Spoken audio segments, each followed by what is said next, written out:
Ma'am session नमस्कार सभी को। आज हमारी क्लास है हिंदी गद्य का उद्भव और विकास। हिंदी गद्य से आप क्या समझते हैं? हिंदी गद्य का अर्थ है जो भी हम कहानी, उपन्यास या फिर इस तरह की जो कविता से अलग है, निबंध जो भी हम पढ़ते हैं, ये सब गद्य के अंतर्गत आता है।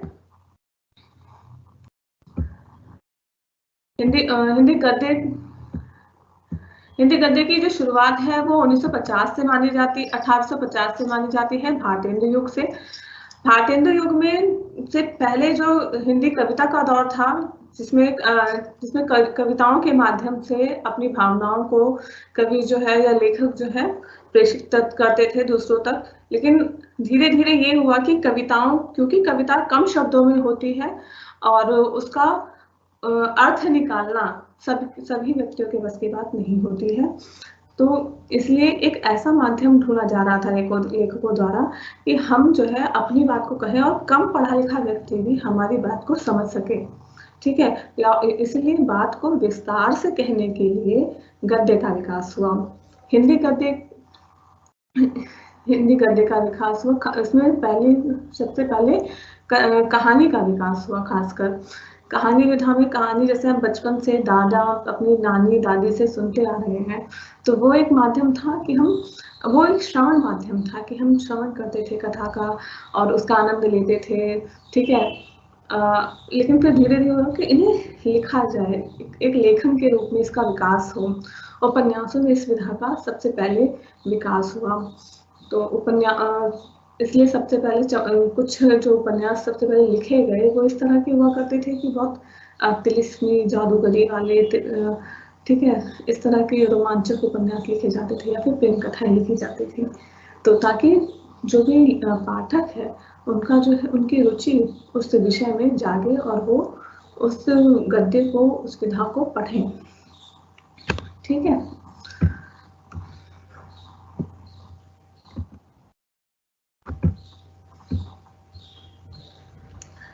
इसके अलावा आपके सिलेबस में जो दिया गया है हिंदी गद्य का उद्भव और विकास, इसके अंतर्गत और भी बहुत सारी चीजें दी गई हैं।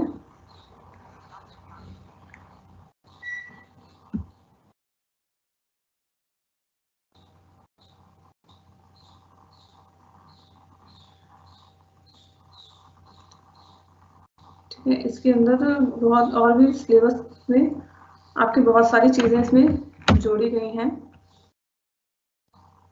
जो मैं एक बार चाहूंगी कि मैं देख लूं, उसके बाद मैं उसको थोड़ा सा पढ़ाऊं।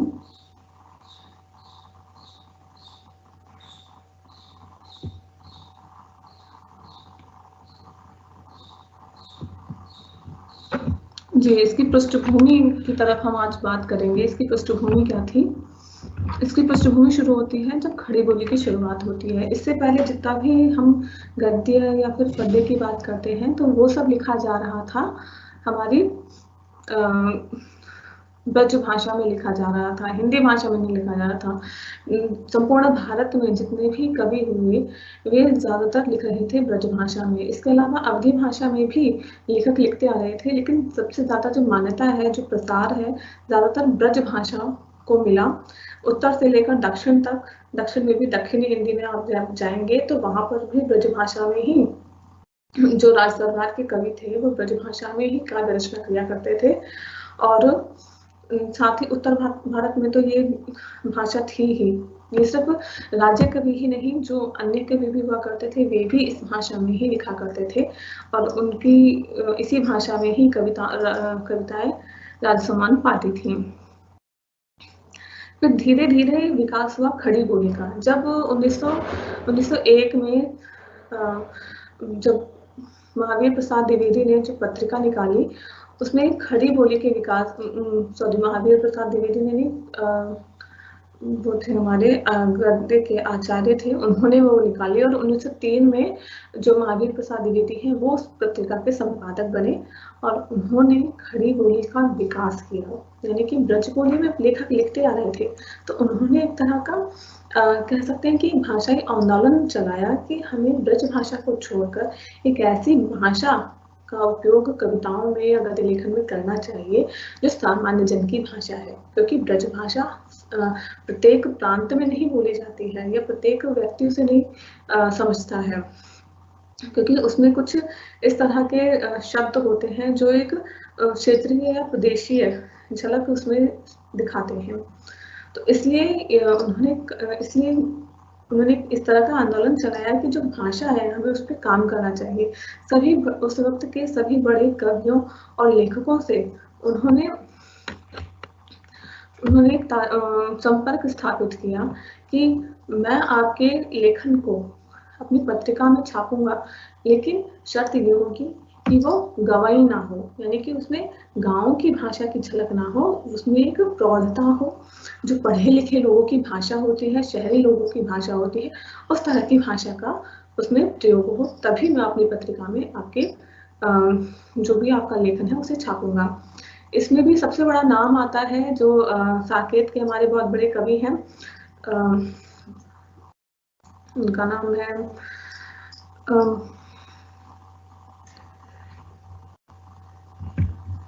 मैं एक मिनट बताती हूँ।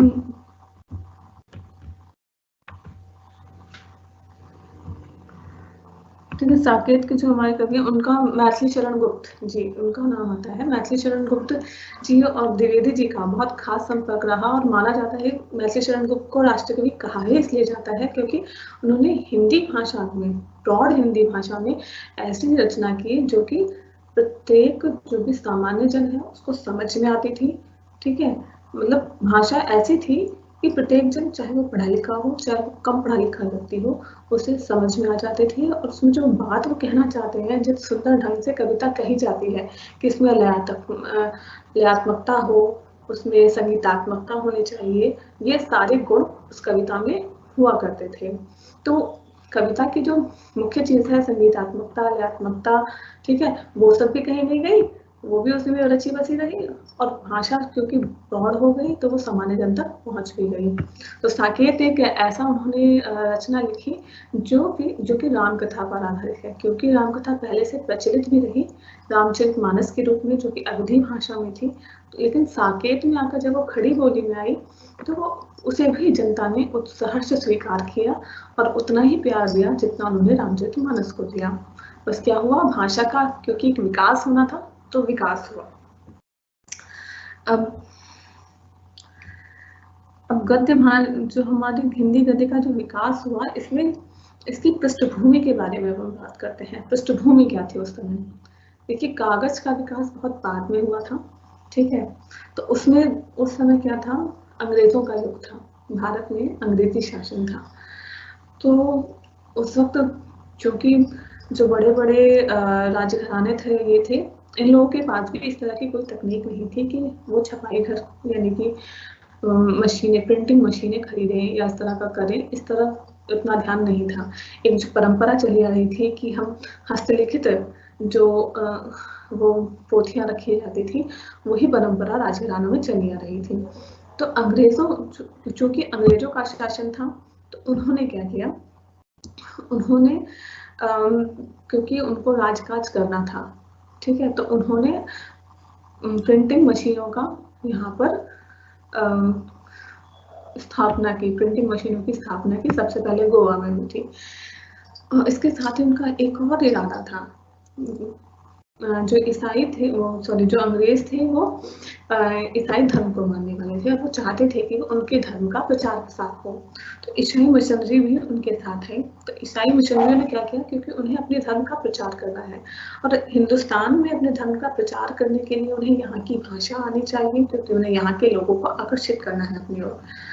तो इसलिए उन्होंने अपने जो धर्म के प्रचार के लिए यहाँ की भाषा में गद्य लेखन की शुरुआत की। जैसे बाइबल की कुछ उन्होंने कुछ पंक्तियां लेकर उसका विस्तार से उसका एक विस्तार लिखा, ताकि लोगों को लगे कि हाँ, ये धर्म ज्यादा अच्छा है और हमें इस ओर जाना चाहिए। तो इसलिए इस तरह भी हिंदी गद्य के विकास का एक वो मिलता है, ठीक है। जैसे और दूसरा मैंने बताया प्रिंटिंग मशीन, ठीक है, ताकि पत्र पत्रिकाएं जो है उनका प्रसार किया गया। समाचार पत्र पहले नहीं छपते थे, समाचार पत्र छपने शुरू हुए, तो इस तरह भी क्योंकि पढ़ने वाले पाठकों की संख्या बढ़ गई। जब पाठक बढ़ गए तो फिर पहले तो सिर्फ हस्तलिखित चीजें थी, तो हस्तलिखित चीजों को आप कितना प्रोवाइड करोगे दूसरी जगह पर। तो अब ये था कि उनका उद्देश्य था कि हम सिर्फ एक सम्भ्रांत घरानों को नहीं, हम सिर्फ बड़े बड़े राजघरानों को ही, उनका टारगेट नहीं था। उनका टारगेट था कि जो और भी रईस लोग हैं, जो पढ़े लिखा जो वर्ग है भारत में, उस और भी हमारे कस्टमर्स बने। ठीक है, क्योंकि वो यहाँ पर आए ही थे अपना साम्राज्य स्थापित करने के लिए। ठीक है, तो उनका था कि हमें कस्टमर बनाना है, कि हमें इनसे पैसा निकलवाना है। तो पैसा कैसे निकलवाएंगे? चीजें बेचकर, चाहे वो किसी भी रूप में हो। तो पत्रिका भी उन्होंने अपना एक माध्यम बनाया, जिसके माध्यम से उन्होंने अपना धर्म का भी प्रचार किया और साथ ही अपना जो भी राजकाज और शासन का कार्य था उसको भी सुगम करने के लिए उन्होंने प्रिंटिंग प्रेसों का स्थापना की।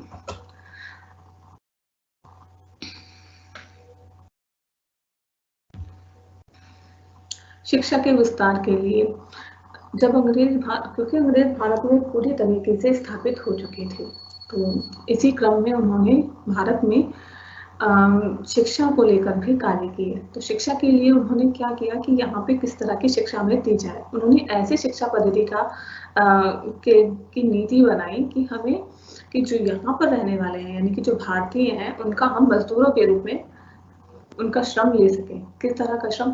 ये श्रम सिर्फ मतलब बोझा ढोने या खेती करने तक ही सीमित ना हो। हमें जो कर्मचारी चाहिए होते हैं, जो कि क्लर्क के रूप में चाहिए, जो छोटे पदों के कार्य होते हैं, वो करने के लिए भी उन्हें भारतीय लोगों की आवश्यकता पड़ी। तो इसलिए उन्होंने शिक्षा के लिए ऐसा माध्यम चुना जो हिंदी, उर्दू और अंग्रेजी इन भाषाओं में हो। और चूंकि ये भाषाएं उनको पढ़ानी थी, तो इसलिए भी हिंदी के प्रसार की उनको आवश्यकता पड़ी, क्योंकि प्रत्येक व्यक्ति अंग्रेजी नहीं जानता था। तो और हिंदी भाषा बोली जाती थी, हिंदी भी गंवई हिंदी बोली जाती थी। तो गंवई हिंदी को एक स्थापित रूप में, प्रौढ़ रूप में पढ़ाने के लिए विकसित किया गया।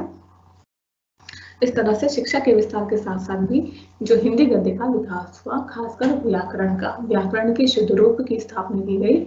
इसमें महावीर प्रसाद द्विवेदी जी का जो रोल है वो सबसे अहम माना जाता है। एक और जो पॉइंट आता है वो है समाज सुधार आंदोलन।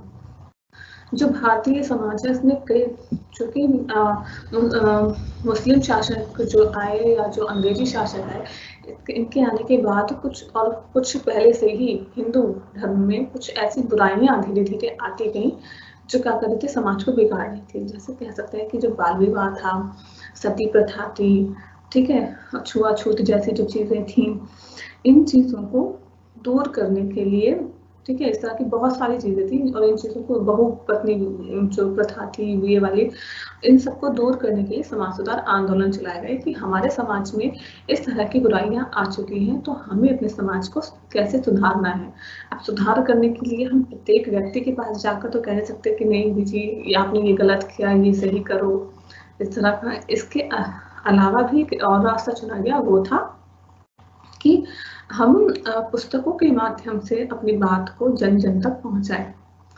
ठीक है, तो या फिर जो कंफ्यूजन है अपने धर्म को लेकर, उसको दूर किया जाए। इसमें सबसे बड़ी अच्छी पुस्तक का नाम आता है सत्यार्थ प्रकाश। ठीक है, सत्यार्थ प्रकाश के माध्यम से दयानंद सरस्वती जी जो है उन्होंने आर्य समाज की स्थापना की, और जो भी हिंदू धर्म में जो कुरीतियां, जो भी बुराइयां आई हुई थी, उनको हटाने का प्रयास किया। और जो भी कंफ्यूजन धर्म को लेकर थी, उसे भी दूर करने का प्रयास उन्होंने सत्यार्थ प्रकाश नाम की पुस्तक के द्वारा किया। कि हिंदू, क्योंकि लोग ईसाई मिशनरियों की तरफ भी बहुत आकर्षित हो रहे थे, तो किस प्रकार से हमारा जो धर्म है ईसाई धर्म से कैसे उत्तम है, या फिर क्या चीजें, जो सिमिलैरिटी क्या है दोनों धर्मों में, ये सारी चीजें भी उसमें क्लियर की गई। और जो सती प्रथा है उसको दूर करने के लिए भी प्रयास किए गए। तो पुस्तकें भी एक माध्यम बनी धर्म प्रचार के लिए और समाज सुधार के लिए। तो पुस्तकों के माध्यम से, जैसे और पर्चे बांटने के माध्यम से, तो उसमें आप कविता का इस्तेमाल नहीं कर सकते, उसके लिए आपको हिंदी गद्य की का साथ लेना पड़ेगा। उसके इसके अलावा जो हमारे मैंने जैसे बताया कि हम उद्दंड मार्तंड एक पत्र छपने लगा था 1827 में, सॉरी 1826 में। पंडित जुगल किशोर जी ने 1826 में पहला जो भारत का पत्र माना जाता है उद्दंड मार्तंड 1826 में वो प्रकाशित हुआ। पंडित जुगल किशोर शुक्ल जो थे इसके संपादक थे।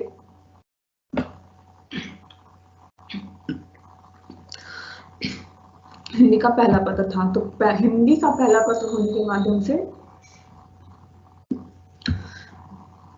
हिंदी का पहला पत्र होने के कारण इसको जनता का बहुत प्यार मिला, क्योंकि अपनी भाषा में जब हम कोई न्यूज पढ़ते हैं हम उसे ज्यादा ग्रहण करते हैं, हम उससे ज्यादा कनेक्ट हो पाता है। ठीक है, इसी क्रम में दूसरा था बंगदूत। बंगदूत भी कानपुर से निकला था, कलकत्ता से निकला। तब हमारे जो पढ़ा लिखा समाज था उसे लगा कि हाँ, अंग्रेज तो अपनी भाषा का प्रचार कर रहे हैं, या फिर कोई नई चीज होती है तो हम सबसे पहले क्या देखते हैं, न्यूज चैनल खोल लेते हैं। भाई अब तो हमें न्यूज देख लेते हैं, वहां पे फलानी जगह पे हमें पता चला है कि कुछ हुआ है, न्यूज देख लेते हैं, हमें क्लियर हो जाएगा कि क्या हो गया, कुछ क्या गड़बड़ हुई है। या फिर चुनाव का रिजल्ट है, हम देख लेते हैं कि क्या उसमें आया है रिजल्ट चुनाव का।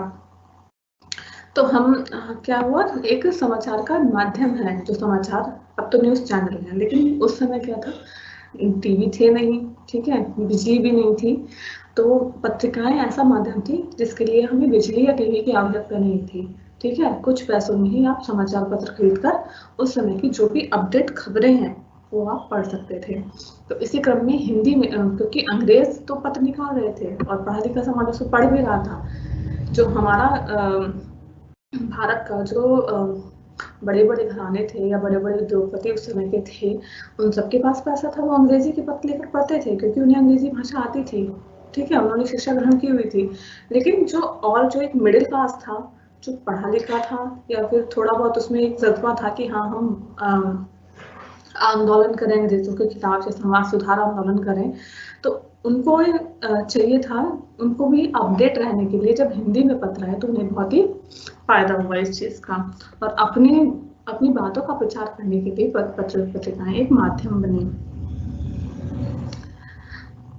जब प्रारंभिक हिंदी गद्य लेखन की बात आती है तो इसमें 3-4 नाम हैं जो सबसे पहले लिए जाते हैं। इनमें सबसे पहला नाम जो आता है वो आता है मुंशी सदासुख लाल का। ठीक है, हिंदी के जो फोर्ट विलियम कॉलेज जो है 1800 में स्थापित किया गया था कलकत्ता में, फोर्ट विलियम कॉलेज। उस कॉलेज में जो हिंदी के प्राध्यापक थे उनका नाम था John Gilchrist. John Gilchrist Hindi और उर्दू दोनों भाषाओं के बहुत ही ज्ञानी व्यक्ति थे। तो उन्हें एक ये महत्वपूर्ण उनको एक जिम्मेदारी दी गई कि आप हिंदी की शिक्षा का और उर्दू की शिक्षा के आप एक सिलेबस तैयार करेंगे, आप बुक्स प्रोवाइड करवाएंगे जिन्हें छात्र छात्राएं पढ़ें और हिंदी भाषा का वो ज्ञान प्राप्त करें। और क्योंकि उस समय तक हिंदी भाषा का व्याकरण जो है बहुत सुदृढ़ नहीं था, हमने संस्कृत से तो लिया लेकिन हिंदी भाषा संस्कृत से कुछ अलग पड़ती है, काफी अलग पड़ती है, तो उसका एक स्थापित व्याकरण नहीं था उस समय तक। उस स्थापित व्याकरण को धीरे धीरे लाया गया, उसमें बहुत सारे लोगों का उसमें रोल रहा। मुंशी सदासुख लाल नियाज़ वो उर्दू फारसी के लेखक और कवि थे। तो इनके बारे में हजारी प्रसाद द्विवेदी कहते हैं कि इनकी भाषा कुछ निखरी हुई और सुव्यवस्थित थी और तत्कालीन पंडिताओं के प्रयोग भी इसमें मिल जाते हैं। यानी कि इन्होंने किया ये था कि फोर्ट विलियम कॉलेज में पढ़ने के लिए जो किताबें चाहिए थी, कुछ किताबें मुंशी सदासुख नियाज़ ने लिखी, और क्योंकि पाठ्यक्रम की जो पुस्तकें होती हैं उन्हें हम कविताओं के रूप में नहीं लिख सकते। ठीक है, तो क्या हुआ, उन्होंने गद्य में वो पुस्तकें लिखी, हिंदी भाषा क्या होती है, जिस तरह से आप व्याकरण पढ़ते हैं उस तरह से। दूसरा नाम इसमें आता है मुंशी इंशाअल्लाह खां का। मुंशी इंशाअल्लाह खां ने मतलब उन्होंने कहा कि मैं सिर्फ हिंदी में ही यानी सिर्फ हिंदुस्तानी शैली में ही हिंदी भाषा का प्रयोग करूंगा, जिसमें कि गवारोपन नहीं होगा। उन्होंने एक प्रतिज्ञा ले रखी थी। प्रतिज्ञा क्या थी उनकी? उन्होंने कहा कि मैं अपनी भाषा को बाहर की बोली से, यानी कि इसमें अरबी, फारसी, तुर्की या फिर गंवारू भाषा यानी कि ब्रज भाषा और अवधी भाषा, ठीक है, इन सब चीजों से मैं परे रखूंगा। यानी कि मेरी भाषा में अरबी, फारसी और तुर्की के शब्द नहीं होंगे, इसमें अवधी या फिर ब्रज भाषा के शब्द, गांव वाले शब्द नहीं होंगे। मैं इसको एक संभ्रांत वर्ग की भाषा बनाना चाहता हूँ, तो इसलिए सिर्फ हिंदी भाषा का ही मैं प्रयोग करूंगा और दूसरी तरीके की भाषा का भी प्रयोग करते थे। तीसरा नाम इसमें आता है लल्लू लाल जी का। वो फोर्ट विलियम कॉलेज से ही संबद्ध थे। 4 नाम है, प्लीज नोट कर लीजिएगा आप लोग। पहला नाम था, मैं दोबारा बता दे रही हूँ, पहला नाम था मुंशी शहदासुफ लाल नियाज का, दूसरा था मुंशी इंशाअल्लाह खां का, तीसरा नाम आया है लल्लू लाल जी का। तो लल्लू लाल जी ने भी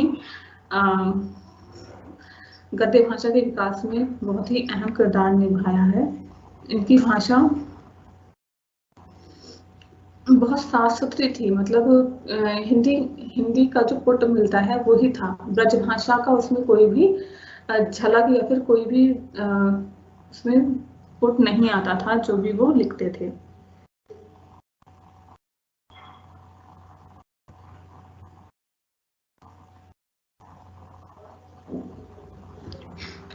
और हिंदी गद्य के विकास में एक और चीज जो जुड़ती है, अंग्रेजों की भाषाएं थी। अंग्रेजों का यही था कि फूट डालो शासन करो, तो अंग्रेजों ने भाषाई आधार पर भी भारत को बांटने में कोई कसर नहीं छोड़ी। हिंदी और उर्दू का इतना विवाद बढ़ा, हिंदी उर्दू को 2 अलग अलग बोलियां बना दिया गया। पहले हिंदी और उर्दू दोनों को मिश्रित करके बोला जाता था, इसलिए इसे हिंदुस्तानी कहा जाता था, क्योंकि इसमें हिंदी के शब्द भी हुआ करते थे और उर्दू के शब्द भी हुआ करते थे। हिंदी उर्दू दोनों के शब्द मिलकर हिंदू उर्दू दोनों के शब्द मिलकर ही ये भाषा हिंदुस्तानी कहलाती थी, और इसका धर्म से किसी तरह का कोई ताल्लुक नहीं हुआ करता था। लेकिन चूंकि अंग्रेज लोगों को बांटना चाहते थे, इसलिए उन्होंने भाषाई आधार पर कि हिंदी जो है वो हिंदुओं की भाषा है, उर्दू जो है वो मुसलमानों की भाषा है, इस तरह का उन्होंने विभाजन कर दिया।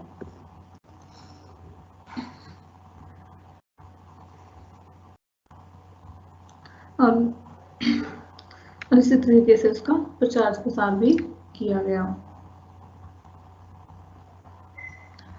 हिंदी गद्य के विकास में 4 महत्वपूर्ण युग आते हैं। अब हम युग की बात करते हैं। 4 महत्वपूर्ण युग हैं हिंदी भाषा के विकास के। पहला है भारतेंदु युग, दूसरा है द्विवेदी युग, तीसरा है प्रेमचंद और उनका युग, ठीक है। और उसके बाद आता है तब से अब तक ही समझ लीजिए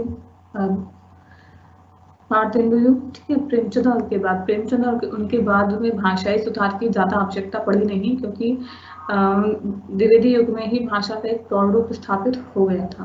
भारतेंदु युग में, जैसा कि मैंने आपको शुरू में भी बताया था, भारतेंदु युग में जो भाषाएं लिखी जा रही थी गद्य की, कोशिश हुई, पहली जो कोशिश है वो वहीं से हुई, भारतेंदु युग से ही। तो लेकिन उस समय क्या था, भाषाओं में फूट आ जाता था ब्रज भाषा का। जैसा मैंने बताया कि उस समय ब्रज भाषा प्रचलित थी, दक्षिण से लेकर उत्तर तक, ठीक है।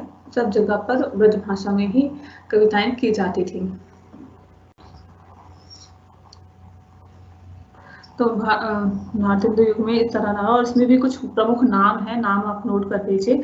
पंडित बालकृष्ण भट्ट हैं, उन्होंने उसमें और लिखा चौधरी बद्रीनारायण चौधरी प्रेमघन, बाल मुकुंद गुप्त, लाला श्रीनिवास दास, राधा कृष्ण दास।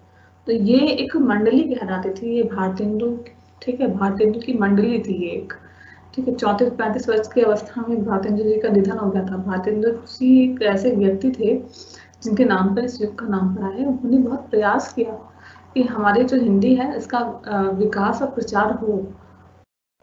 इन्होंने खुद कई निबंध लिखे, यात्रा वृतांत लिखे अपने, जहाँ भी जाते थे उस चीज का, या फिर कविताओं के रूप में उस चीज को लिखा करते थे, ताकि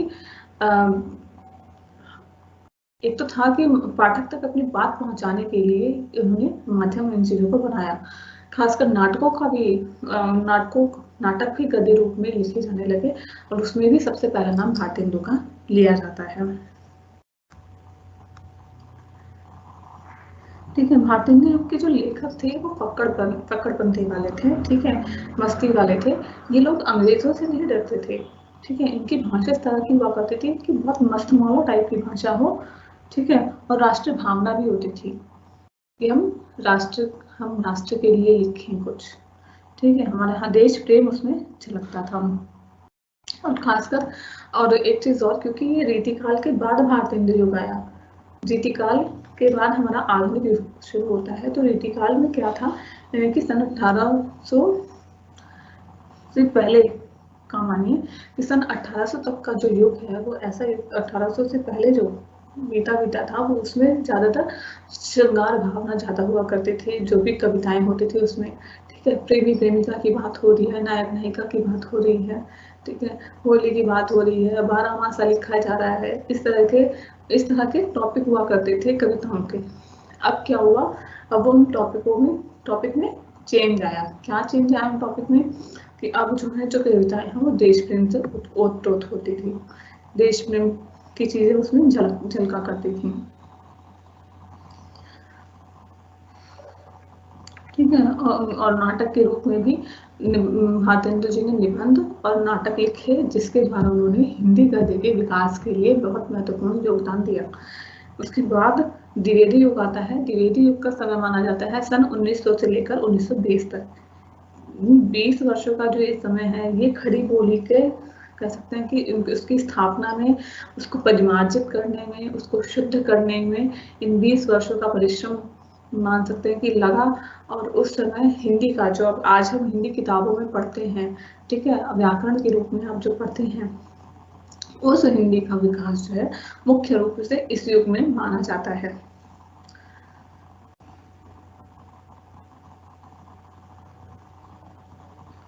सरस्वती पत्रिका के संपादक थे महावीर प्रसाद द्विवेदी जी, ठीक है। 1903 में वो इसके संपादक बनकर आए, जैसा कि मैंने पहले भी बताया था आपको। और उन्होंने जो भी रचनाएं उस पत्रिका में छपने के लिए आती थी, जैसे किसी लेखक ने कोई लेख लिखा और उस पत्रिका के संपादक को भेज दिया कि भाई मैंने ये लिखा है, आप इसे अपनी पत्रिका में छापें, तो वो उस जो लेखक ने जो भी लिखकर भेजा है उसकी भाषा को शुद्ध किया करते थे। क्या उसमें व्याकरण की अशुद्धियां हैं, क्या उसमें कौन से शब्द हैं जो गाँव के से शब्द लग रहे हैं, उनकी जगह पर कौन सा अच्छा शब्द आ सकता है, इस तरह से वो उसकी एडिटिंग किया करते थे, उसका संपादन किया करते थे। तब जाकर वे उस लेख को अपनी पत्रिका में छापा करते थे। तो कई लोगों का उनसे विवाद भी हुआ कि हम जो लिखकर भेजते हैं आप वो नहीं छापते हैं, आप अपनी मर्जी से उसमें बदलाव कर देते हैं। तो उनका एक ही तर्क हुआ करता था कि मैं जो है हिंदी भाषा को शुद्ध और परिभाषित रूप में प्रसारित करना चाहता हूँ। मैं उसमें कोई भी गवई टच नहीं चाहता, कोई भी उसमें ब्रजभाषा के शब्द नहीं चाहता, अवधि के शब्द नहीं चाहता। मुझे उसे उर्दू फारसी से अलग करना है, मुझे उसे परिमार्जित रूप में स्थापित करना है। तो उनकी ये स्ट्रिक्टनेस बहुत काम आई और हिंदी का शुद्ध रूप रखने में बहुत ही ज्यादा मदद मिली। और इसी के बाद हिंदी के व्याकरण भी लिखे गए। जो प्रमुख लेखक उस युग में लिख रहे थे उनके नाम मैं बता रही हूँ, आप नोट कर लें। महावीर प्रसाद द्विवेदी ने सरस्वती के माध्यम से प्रेमचंद, मैथिली शरण गुप्त, माधव प्रसाद मिश्र, बालमुकुंद गुप्त, नाथुराम शर्मा शंकर, अयोध्या सिंह उपाध्याय, हरिओध, रामचंद्र शुक्ल, पदम सिंह शर्मा, इन सब ये जो बहुत ही प्रमुख लेखक और बहुत ही जाने माने लेखक हैं, उन लोगों की भाषा को भी परिमार्जित किया और उन्हें स्थापित किया। इस पत्रिका में छपकर ही उन लोगों का इतना नाम है कि आगे चलकर ये बहुत बड़े लेखक बने और आज भी इन्हें हम अपने सिलेबस में पढ़ रहे हैं। ये तो हुआ द्विवेदी युग, ठीक है। नाटकों की शुरुआत भी, जैसे मैंने बताया, नाटकों की शुरुआत भी वैसी हो गई है और भारतेंदु युग से ही शुरुआत हो गई थी नाटकों की, ठीक है। लेकिन वो पूरी तरह से गद्य रूप में नहीं थे, ठीक है, यानी कि जो कहानी वाला लेखन शैली होती है उस शैली में नहीं थे, वो ज्यादातर कविता वाली शैली में ही हुआ करते थे। भारतेंदु युग में भी उस तरीके का विकास नहीं हुआ। हाँ, अंग्रेजों के नाटकों का जो अनुवाद है वो हुआ करता था। अंग्रेजी जो नाटक है, क्योंकि अंग्रेजी साहित्य आने लगा था, अंग्रेज अपने चीज़ों का प्रसार करते ही थे, तो साहित्य का भी प्रचार उन्होंने किया। तो अंग्रेजी के कुछ जो नाटक हैं, जैसे हुआ हेमलेट हुआ, मैकबेथ हुआ, रोमियो एंड जूलियट हुआ, तो ये जो नाटक थे अंग्रेजी में भारत तक पहुंचे। यहाँ के लेखकों ने अंग्रेजी भाषा से उसका हिंदी भाषा में रूपांतरण किया। तो जब वो अनुवाद किया, उन्होंने रूपांतरण किया उसका, तो जब वो भाषा निकल कर आई अनुवाद की, वो गद्य भाषा थी। ठीक है। इसके अलावा भी, नाटकों के अलावा भी और भी कई चीजें थी जिनका अनुवाद किया गया था। पंडित रामचंद्र शुक्ल ने भी, आचार्य रामचंद्र शुक्ल ने भी कई अंग्रेजी की कई चीजों का अनुवाद किया है। आलोचना की कई पुस्तकों का भी अनुवाद होने लगा था, हालांकि आलोचना का उस तरह से विकास नहीं हुआ था। तो नाटकों का उस समय विकास होने लगा। इसके साथ गद्य में अब क्या चीजें आती हैं? उपन्यास। ठीक है। उपन्यास जो है आधुनिक युग की एक बहुत ही, कह सकते हैं, प्रतिनिधि विधा है। ठीक है। इसे कह सकते हैं आधुनिक युग का महाकाव्य है। पहले जमाने में क्या होता था? महाकाव्य लिखे जाते थे। ठीक है। महाकाव्य हो गया जैसे हम रामचरितमानस पढ़ते हैं, महाभारत एक महाकाव्य है जिसमें कई सारे अध्याय हैं। अध्यायों में भी कह सकते हैं छोटे छोटे कुछ बीच में और चीजें आती हैं, सब टाइटल्स होते हैं, वो आ जाते हैं, तो वो एक महाकाव्य है। तो अब क्योंकि हमारे पास इतना समय नहीं होता कि हम एक मोटे से महाकाव्य को पढ़ सकें, ठीक है, तो इसकी जगह पे क्या चीज है? उपन्यास। उपन्यास में क्या खास चीज होती थी जो गद्य से यानी कि कविताओं से अलग है? उपन्यास में क्या है, कोई भी चीज है वो विस्तृत ढंग से लिखी जाती है। जैसे हमें दिखाना है कि होली का दृश्य है, तो होली के दृश्य में हम बरसाने का सीन दिखा रहे हैं, तो हम पिक्चराइजेशन तो हो नहीं रहा है कि हमने फिल्म दिखा दी पर्दे पर, हमें क्या है, लेखन के माध्यम से वो जो है परिवेश उत्पन्न करना है कि होली का दृश्य दिखाना है। ठीक है। तो हम लिखेंगे कि हाँ मतलब इस तरह से रंग बनाए जा रहे हैं, घरों में पकवान बनाए जा रहे हैं, बाहर रंग खेला जा रहा है, फूलों से होली खेली जा रही है, राधा कृष्ण के गीत गाए जा रहे हैं। ठीक है। जो भी गाया जाता है, तो इस तरह से, ठीक है, फगवा गाया जाता है। तो एक परिवेश का निर्माण जो कि हो सकता है, जो कि तभी पॉसिबल है जब हम उसे विस्तृत ढंग से लिखें। अगर कविता में लिखेंगे तो कविता में क्या होता है? लाल गुलाल अबीर उड़ा, ठीक है, 4-5 लाइन में हम उसको खत्म कर देते हैं, उसके विवरण को। लेकिन उपन्यास में क्या होता है, हम उस विवरण को विस्तृत ढंग से बताते हैं। जिससे क्या होता है, आपके मन में, आप कोई भी जैसे कहानी पढ़ते हैं तो आपके मन में वो परिवेश अपने आप आ जाता है। ठीक है। उसका एक पिक्चराइजेशन आपके माइंड में आ जाता है जब हम उसे पढ़कर समझते हैं। तो उपन्यास ने इस विधा का विस्तार करने में महत्वपूर्ण योगदान दिया। फिर आती है कहानी की। कहानी, जैसे मैंने बताया कि कहानी की परंपरा भारत देश में रही है, लेकिन मौखिक रूप में रही है। गद्य रूप में इसका विकास बाद में हुआ। इसका विकास माना जाता है सन 1900 के बाद। सन 1900 में प्रेमचंद और जयशंकर प्रसाद ने कहानी लेखन की शुरुआत की थी। गद्य जो उपन्यास लेखन है वो पश्चिमी देशों से आया है। ठीक है। वहाँ पे नॉवल कहा जाता था, फिर ये बंगला में आया, बंगाली भाषा में आया, उसके बाद ये हिंदी में आया। फिर कहानी विधा का हमारे विस्तार हुआ, जिसमें कई सारे लोगों का महत्वपूर्ण नाम आता है। जैसे राजा श्री प्रसाद सितारे हिंद का नाम है। मुंशी इंशाअल्लाह खान ने पहली कहानी लिखी थी, रानी केसरी की कहानी। ठीक है। पंडित चंद्रधर शर्मा कुलेरी जी का नाम आता है। ठीक है। इस तरह से कहानियों का विकास होता गया। ठीक है। यानी कि कविताओं से अलग कहानियां लिखी जाने लगी। इसी क्रम में और गद्य के अंदर क्या आता है? गद्य के अंतर्गत और विधा आती है निबंध और समालोचना की। निबंध क्या होता है? निबंध आपको पता है, स्कूल टाइम से लिखते आ रहे हैं, ऐसे जो होते हैं। ठीक है। निबंध तो हिंदी में निबंध की भी परंपरा थी, लेकिन अब ठीक है, निबंध के माध्यम से भी अच्छी जानकारी मिलती है। और पहले जो निबंध लिखे जाते थे वो काफी ज्यादा इंटरेस्टिंग हुआ करते थे। अब के निबंध उतने इंटरेस्टिंग नहीं होते। पहले के निबंधों में क्या होता था, भाषा इस तरह की मुहावरेदार हुआ करती थी कि आपको उसे पढ़ने में ज्यादा मजा आता था। इसके अलावा आलोचना की शुरुआत हुई, आलोचना की परंपरा भी संस्कृत साहित्य से ही भारत में रही है।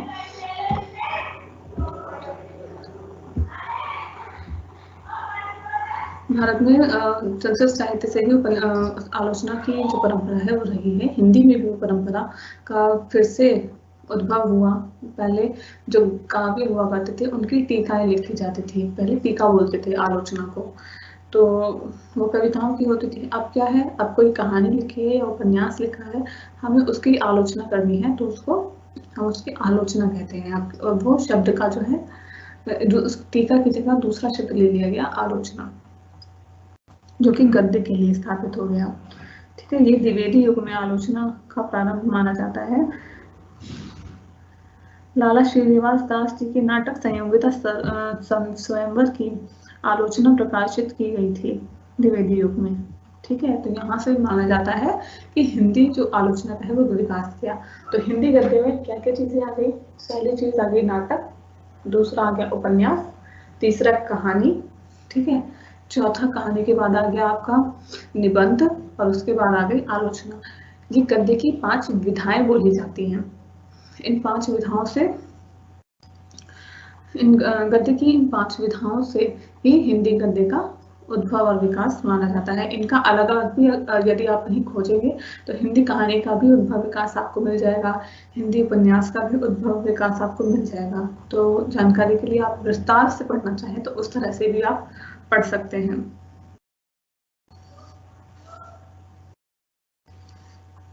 अभी हमने बात करी थी भारतेंदु युग की और द्विवेदी युग की। अब हम आ जाते हैं प्रेमचंद युग पर। ठीक है, हमारे तीसरा था प्रेमचंद युग। प्रेमचंद युग से अब तक माना जाता है, इसका कोई अभी क्लोजिंग पीरियड नहीं है। प्रेमचंद युग से लेकर अब तक, यानी कि 1920, जो कि द्विवेदी युग का एंड माना गया था। द्विवेदी युग था सन 1900 से लेकर 1920 तक, तो प्रेमचंद युग जो आता है वो 1920 से शुरू होता है और उसे अब तक कंटिन्यूसली माना जा रहा है कि अभी तक वो चल रहा है। तो 1920 तक माना गया कि हिंदी भाषा जो है अपनी परिमार्जित शुद्ध रूप में स्थापित हो चुकी है। उसके बाद जब लेखन हुआ तो कविताओं की तरफ लोग रुख, कविताओं से मुड़के लोग गद्य की तरफ आए। खासकर उसमें नाम लिया जाता है सबसे ज्यादा प्रेमचंद का। क्यों?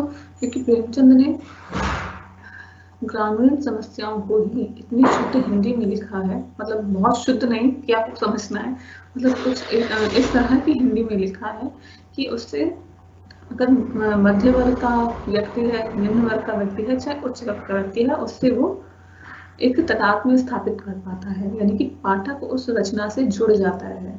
और लेखन का उद्देश्य ही यही है, किसी भी रचना का उद्देश्य यही होता है कि जो पाठक है उस रचना से जुड़ जाए। यही उसका चरम माना जाता है, यही उसकी सफलता मानी जाती है। तो प्रेमचंद इसीलिए सफल माने गए क्योंकि उनकी रचनाओं से सभी पाठक जुड़ जाते थे। अब भाषा उनकी इस तरह की हुआ करती थी जो कि नवीन तो थी ही, यानी कि परिमार्जित तो थी ही, द्विवेदी युग में परिमार्जित हो चुकी थी। और उन्होंने कोई कह सकते हैं कि उन्होंने बहुत बनावटी चीजें, जादू या तिलिस्म के बारे में नहीं लिखा, उन्होंने यथार्थ चीजों के बारे में लिखा जिससे जो सामान्य पाठक है वो उससे ज्यादा जुड़ पाया। कुछ महत्वपूर्ण उपन्यासकारों के नाम हैं जो प्रेमचंद युग में उभर कर आए, वो थे जयशंकर प्रसाद, चतुर सेन शास्त्री, विशंबरनाथ शर्मा कौशिक, पांडे बेचैन शर्मा उग्र, ईराचंद्र जोशी, सूर्यकांत त्रिपाठी निराला, भगवती प्रसाद वाजपेयी, भगवती चरण वर्मा, उपेंद्र नाथ अश्क, जैनेन्द्र, अज्ञेय, यशपाल, नागार्जुन फणीश्वरनाथ रेणु, आचार्य दयालु द्विवेदी, अमृतलाल नागर। ये बहुत ही बड़े नाम हैं जो उपन्यास विधा में लिए जाते हैं। इनके उपन्यास की आप भाषा देखेंगे तो सबकी शैली जो है अलग अलग है। किसी ने विस्तार पूर्वक जो है प्रकृति वर्णन को ज्यादा तवज्जो दी है, किसी ने घटनाओं को ज्यादा प्रमुख माना है, किसी ने पात्रों के जो चरित्र चित्रण है उसको ज्यादा बखूबी अच्छे तरीके से अपने उपन्यासों में दिखाया है। और कुछ तो ऐसे उपन्यास थे जिसमें जादुई चीजें ज्यादा दिखाई जाती थी, जैसे कि उस उपन्यास का नाम है आपका चंद्रकांता। चंद्रकांता एक ऐसा उपन्यास माना जाता है पूरे भारतीय साहित्य के इतिहास में, हिंदी साहित्य के भारतीय इतिहास में चंद्रकांता एक ऐसा उपन्यास माना जाता है जिसमें किल्स और अय्यारी की चीजें दिखाई गई थी, जो कि ठीक है, जिसकी भाषा उर्दू और उसमें थोड़ा सा पुट मिलता है, लेकिन इसे भी हिंदी के अंतर्गत ही रखा जाता है।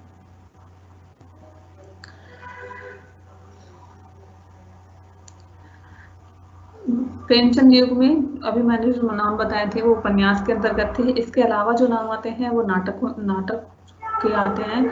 उनमें जो प्रमुख नाटककार हैं मैं उनके नाम बता रही हूँ आपको। हरिकृष्ण प्रेमी, उदय शंकर भट्ट, गोविंद वल्लभ पंत, लक्ष्मी नारायण मिश्र, सेठ गोविंद दास, लक्ष्मी नारायण लाल, विष्णु प्रभाकर, ब्रजमोहन शाह, रमेश बख्शी, मुद्रा राक्षस, इंद्रजीत भाटिया, और बहुत ही प्रमुख नाम है मोहन राकेश, ठीक है,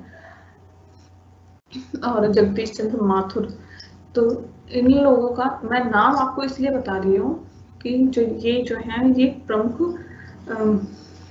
प्रमुख रचनाकार हैं नाटकों के, या फिर जो प्रमुख रचनाकार पहले बताया मैंने उपन्यास के।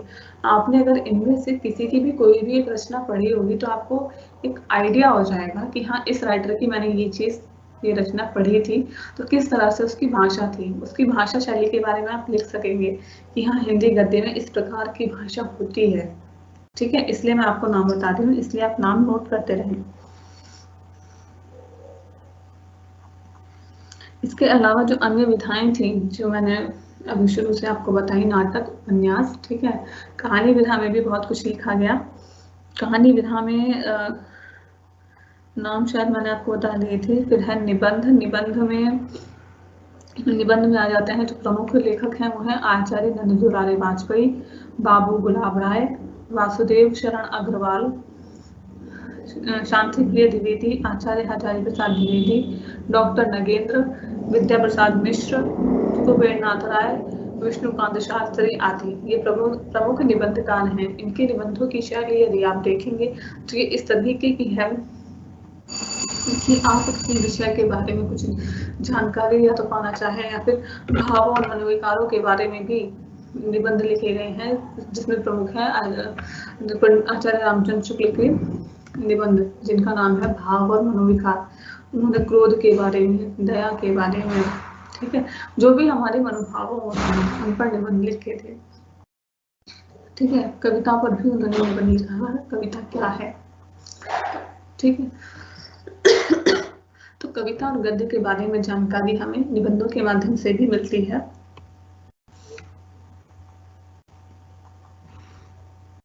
और इन सभी जितनी भी रचनाएं लिखी गई इनमें सबसे जो एक केंद्रीय बात थी जो सभी उपन्यासों में, कहानियों में, नाटकों में, निबंधों में मिलती है, वो थी राष्ट्र प्रेम की भावना।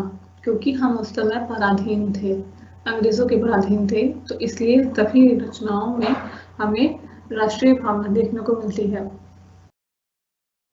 इसके अलावा जो है अब नई विधाओं का भी, हिंदी गद्य में नई विधाओं का भी विकास हुआ है। वे नई विधाएं कौन सी हैं? जैसे नाटक से निकला है एकांकी।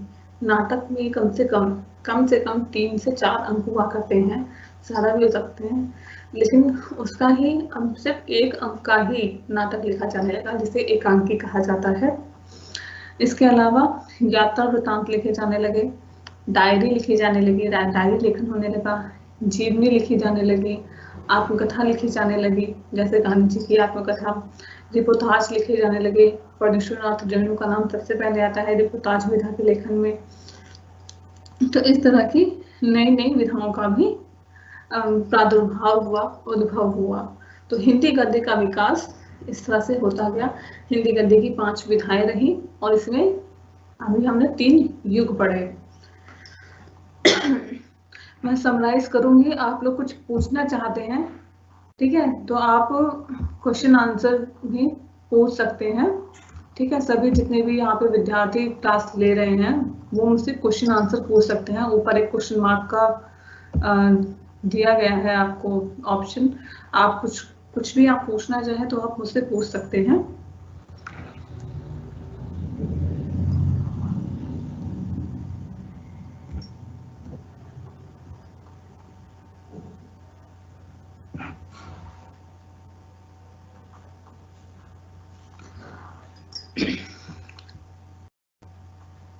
किसी भी स्टूडेंट को कोई भी परेशानी है, कुछ भी आप पूछना चाहें?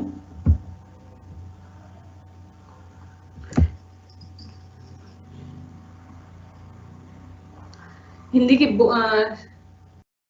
समिष्ठा मैम, हिंदी की कौन सी बुक लेनी है पढ़ने के लिए? हिंदी की बुक एसएल द्वारा आपको प्रोवाइड कराई गई है, या फिर आप एसएल की वेबसाइट पे जाकर वहां पर बीकॉम का जो स्टडी मटेरियल है वहां से डाउनलोड कर सकते हैं। हिंदी की किताब वहां पर दी गई है आपको पीडीएफ में, तो आप उसे डाउनलोड कर सकते हैं। ठीक है,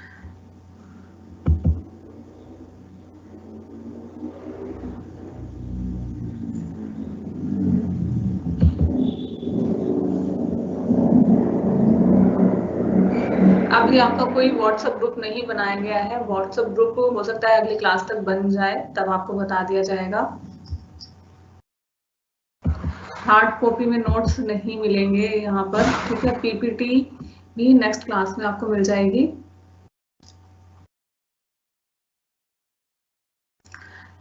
सिमरन पूछ रही है मैम, पेपर में हमें सभी लेखकों के उपन्यास भी लिखने होंगे?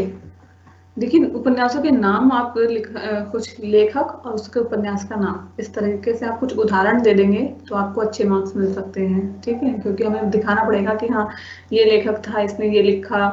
ठीक है, फिर उसके आगे कोई और लेखक आया तो उसने क्या चीज लिखी, इस तरह से लिखेंगे तो मार्क्स अच्छे मिलने के चांसेस होते हैं।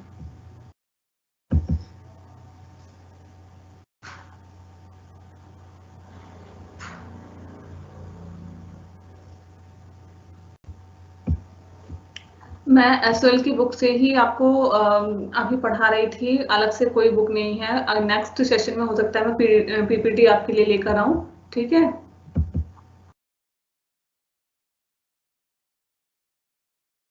तो क्वेरी मुझे लगता है आप लोगों की कंप्लीट हो गई होगी। और कुछ पूछना है किसी को तो आप पूछ सकते हैं।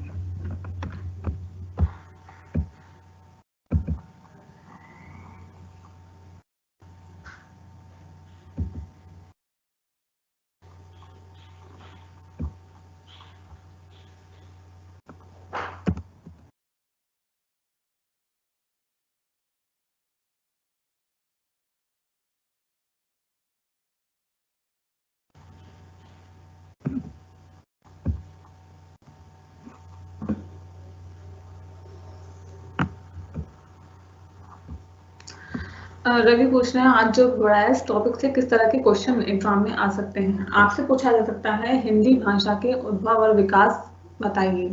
ठीक है, तो आपको पहले तो बताना पड़ेगा कि हिंदी गद्य होता क्या है। मैंने 5 चीजें बताई हिंदी गद्य के जो अंतर्गत आती हैं। इसमें था पहला आपका नाटक, उपन्यास, कहानी, निबंध और आलोचना। 5 चीजें मैंने बताई। इसके अलावा भी बाद में और चीजों का जो है विकास हुआ है, उद्भव हुआ है, जिसमें आता है एकांकी, ट्रिपोताज, आत्मकथा, जीवनी। ठीक है, और जीवनी थी और एक और चीज थी। तो ये सारी चीजें, इन चीजों का विकास गद्य विधा में हुआ है।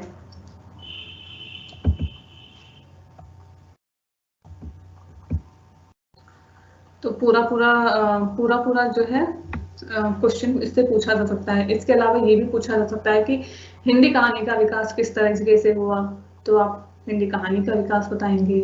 ये भी पूछा जा सकता है आपसे एग्जाम में कि हिंदी उपन्यास का विकास किस तरीके से हुआ, तो आप उपन्यास का विकास बताएंगे कि उसका इतिहास क्या रहा, पहले किसने लिखा उपन्यास, फिर किसने लिखा और किस तरह की भाषा हुआ करती थी, किस तरह की शैली हुआ करती थी, किस उपन्यास का जो है अनुवाद हुआ, अंग्रेजी के कौन से उपन्यासों का हिंदी में अनुवाद हुआ, ये सब आपको उसमें लिखना होगा। ठीक है, जब उद्भव और विकास पूछा जाएगा उपन्यास का या नाटकों का, नाटक का उद्भव और विकास कैसे हुआ, इस तरीके के क्वेश्चन आपके एग्जाम में आ सकते हैं।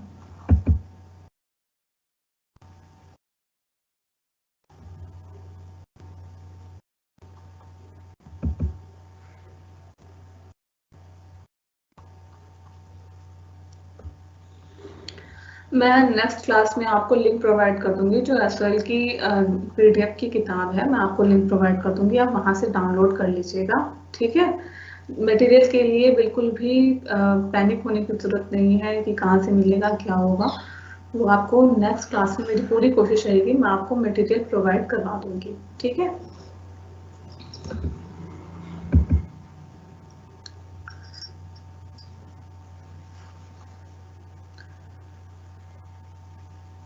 टेन ईयर अगर आप लोग लेना चाहते हैं अपने पढ़ने के लिए तो आप ले सकते हैं, उसमें कोई खराबी नहीं है, लेकिन एसएल का मटेरियल भी पढ़िए, ठीक है, क्योंकि उसमें अच्छी क्वालिटी में लिखा गया होता है, वो बड़े टीचर द्वारा, किसी अच्छे टीचर द्वारा लिखवाया जाता है, एसएल वाले जो बुक वो पब्लिश कराते हैं। तो आपको एसएल का मटेरियल ज़रूर पढ़ना चाहिए, एग्जाम पर्पज से भी और अपनी नॉलेज के लिए भी, दोनों के लिए बहुत ज़रूरी है। अब 10 ईयर अगर आप लेना चाहें तो आप 10 ईयर भी ले सकते हैं, ठीक है। पढ़ना आपको दोनों चीज़ों से पढ़ना चाहिए। बाकी क्वेश्चन मैं आपको सिलेबस की जब मैं सिलेबस पढ़ाऊंगी क्लास में, तब मैं क्वेश्चन भी बताते जाऊंगी कि एग्जाम में इस तरीके के क्वेश्चन आपसे पूछे जा सकते हैं।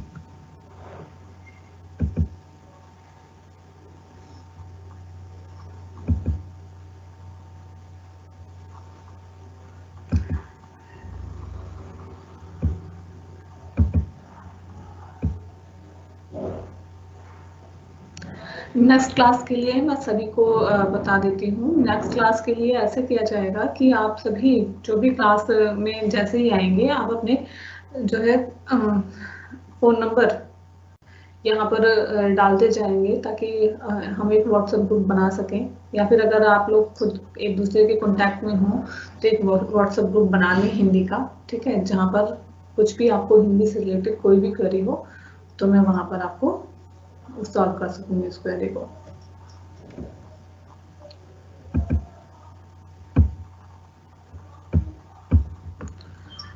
और कुछ पूछना है किसी को?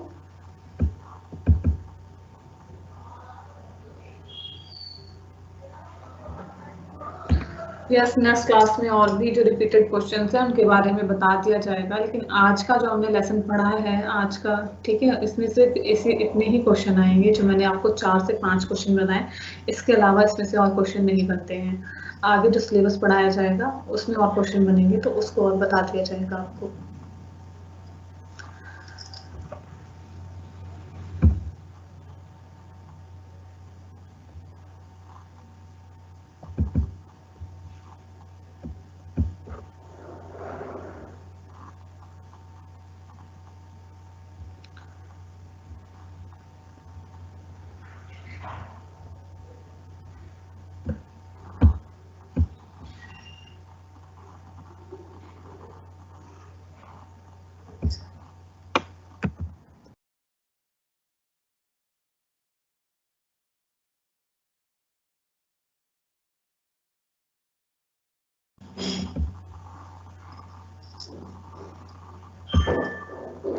और कोई क्वेरी हो किसी स्टूडेंट की?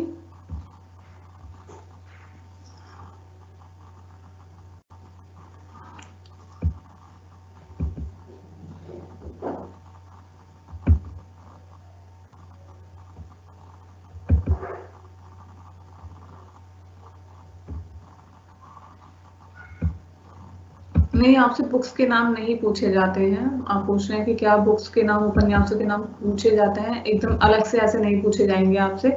आपसे उसका इतिहास पूछ लिया जाएगा कि हिंदी कहानी का इतिहास बताइए, हिंदी उपन्यास का उद्भव और विकास लिखिए, इस तरह के क्वेश्चन आएंगे, ठीक है। आपसे अलग से कोई लेखक का नाम या उपन्यास का नाम नहीं पूछेगा।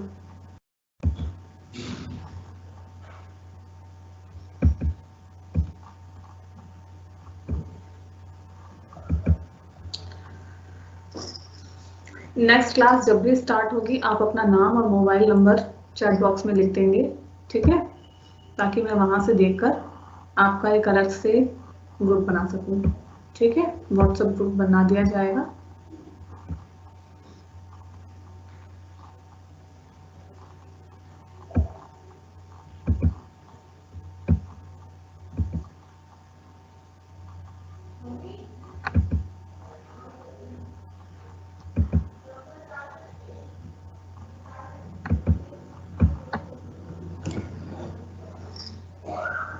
हाँ जी, लीव कर सकते हैं आप लोग, आप सब लोग क्लास लीव कर दीजिए, ठीक है। और आई होप आपकी सारी क्वेरीज जो है आज की खत्म हो गई होंगी। अब हम क्लास को लीव कर रहे हैं। नेक्स्ट क्लास में जो भी आपके और जानने वाले जो क्लासमेट्स हैं उनको भी बता दीजिएगा क्लास होती है और इस तरह से क्लास ज्वाइन करनी है, ठीक है। और नेक्स्ट क्लास में हम व्हाट्सएप ग्रुप बना लेंगे, ठीक है। तब तक के लिए बाय।